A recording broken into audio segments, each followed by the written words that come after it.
नमस्कार, मैं हूं दिवांजलि मोहित्रा।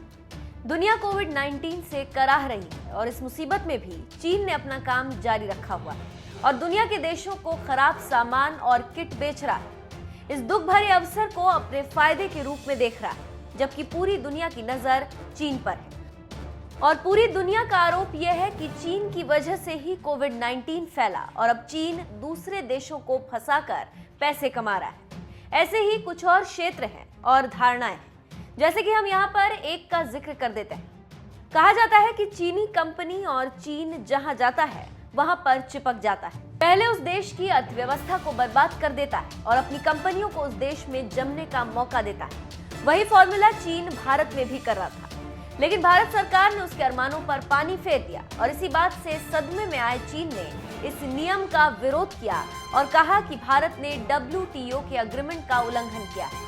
भारत में चीनी राजदूत ने कहा कि चीन ने भारत में बहुत बड़ा निवेश किया है। भारत में चीन ने $8 अरब से ज्यादा का निवेश किया है। चीन के निवेश से भारत में बहुत सारे जॉब्स क्रिएट हुए हैं। चीन द्वारा भारत में निवेश कोई गलत उद्देश्य नहीं है। भारत की तरफ से चीन के निवेश को रोकने के लिए उठाया गया कदम उदारीकरण की नीतियों के खिलाफ है। आप इस बात से अंदाजा लगा सकते हैं कि भारत ने अपने देश की सुरक्षा के लिए नियम बदले, लेकिन चीन को सबसे ज्यादा चोट लगी। यहाँ पर आपको बताते चलें कि चीन से आने वाले विदेशी निवेश पर सरकार ने सख्ती कर दी। सरकार ने आदेश जारी करते हुए कहा कि जिन जिन देशों से भारत की सीमा लगती है वहां से होने वाले फॉरेन डायरेक्ट इन्वेस्टमेंट को पहले सरकार से मंजूरी लेनी होगी। अब तक ये इन्वेस्टमेंट ऑटोमेटिक रूट से हो जाते थे। अब चीन समेत सभी पड़ोसी देशों से FDI पर मंजूरी लेना जरूरी होगा। मैनेजमेंट कंट्रोल पर असर पड़ने वाले FDI पर भी मंजूरी जरूरी होगी।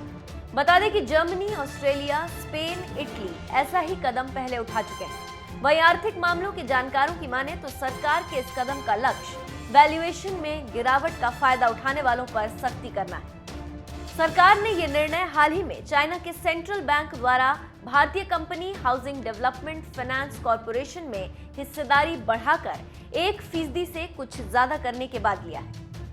गौरतलब है कि ऐसी खबरें आई हैं कि कोरोना से फैली अफरा तफरी का फायदा उठाते हुए चीन पूरी दुनिया में अपना निवेश तेजी से बढ़ा रहा है। इसी बात को देखते हुए भारत ने नहले पर दहला फेंका है।